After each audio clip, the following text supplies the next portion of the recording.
Гадаад харилцааны сайд Баццгийн урилгаар Хятадын коммунист намын төв хорооны улс төрийн төвчөний гишүүн бүгд найрамд Хятад улсын гадаад хэргийн сайд Ван Е Монгол улсад айлчилж байна. Айлчлалын хүрээнд хоёр улсын гадаад харилцааны сайд нар албан ёсны хэлэлцээ хийлээ. Монгол улс бүгд найрамд Хятад улстай 1949 оны 10 дугаар сарын 16-нд дипломат харилцаа тогтоосон. Өнөө үед хоёр талын харилцаа ижвэрэн стратегийн төвшөнд төрж Хятад улс Монгол улсын худалдаа эдийн засгийн хамгийн том түнш болжээ. Хятадын талаас 2022 оноос хойш 4 жилийн дараа гадаад хэргийн сайдын төвшөнд болж байгаа энэхүү албан ёсны айлчил нь хоёр улсын дээд түвшинд төрсэн харилцан ойлголцлыг үргэлжлүүлж Монгол Хятадын ижвэрэн стратегийн түншлэлийн харилцааг тогтвортой хөгжүүлэхэд чиглэсэн айлчлал гэдгийг талууд онцолж байна. За дээд өндөр түвшний харилцан айлчлал яриа хэлцээний давтамжийг улмаар улс төрийн харилцан ойлголцод итгэлцлийг бэхжүүлэх, төрийн тэргуун нарын тохиролцсон хоёр улсын худалдааны хэмжээг 20 тэрбум ам долларт хүргэх зорилтыг хэрэгжүүлэх, хоёр улсын худалдааны бүтцийг дөрвөлжүүлэх, энэ хүрээнд хөдөө аж ахуйн гаралтай бүтээгдэхүүний экспортыг дэмжих, хөдөө аж ахуйн мал аж ахуйн гаралтай бүтээгдэхүүнийг экспортлох 20 цэрийн протоколуудыг байгуулах, уулзалтын үеэр мөн олон талт хамтын ажиллагааны талаар мөндөж ярилцсан. Энэ хүрээнд Хятадын засгийн газар Улаанбаатар дуудахгүй болох нэгдсэн үндэсний байгууллагын зөвлөлтөд тэмцэх тухай суурь конвенцийн талуудын COP17 буюу баг хурлыг зохион байгуулахад дэмжлэг үзүүлэхээ илэрхийллээ.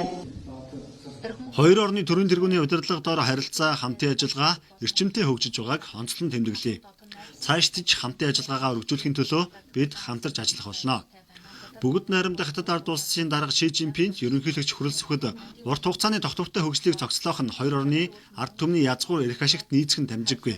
Харилцан итгэлцлээ бэхжүүлэн иж бүрэн стратегийн түншлэлийн хүрээнд хамтын ажиллагаагаа улам гүнзгийрүүлэн хөгжүүлэхийн төлөө байна гэдгээ илэрхийлсэн захидал илгээсэн. Цаашид худалдааны эргэлт дуудуурхайн бүтээгдэхүүний экспортыг нэмэх нэр төрлийг нь олшруулахад чиглэсэн бүтээн байгуулалт төмөр замын холболт боомтын нэвтрүүлэх хүчин чадлыг сайжруулах, дамжин өнгөрөх тээврэх газрын тос, ногоон эрчим хүч, хиймэл оюун ухаан, цахим худалдаа зэрэг салбарт харилцан ашигтай хамтран ажиллах талаар бид санал солилцлоо.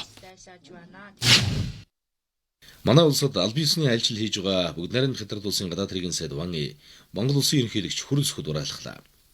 Ерөнхийлөгч Хүрэлцэх хоёр орны харилцаа хамтын ажиллагаа ижвэрэн стратегийн түншлэлийн төвшөнд амжилттай хөгжиж байгаад баяртай байгаагаа илэрхийлээд бүгд найрамд Хятад улсад 2025 онд улсан Шанхай хамтын ажиллагааны байгууллагын төрийн тэргуун нарын өргөдөгсөн хуралдаанд оролцох үеэр тус улсын дарга Ши Жинпинтэй уулзаж харилцаа хамтын ажиллагааны олон асуудлаар санал солилцсон нэгдсэн ойлголцол төрснөө тэмдэглэлээ.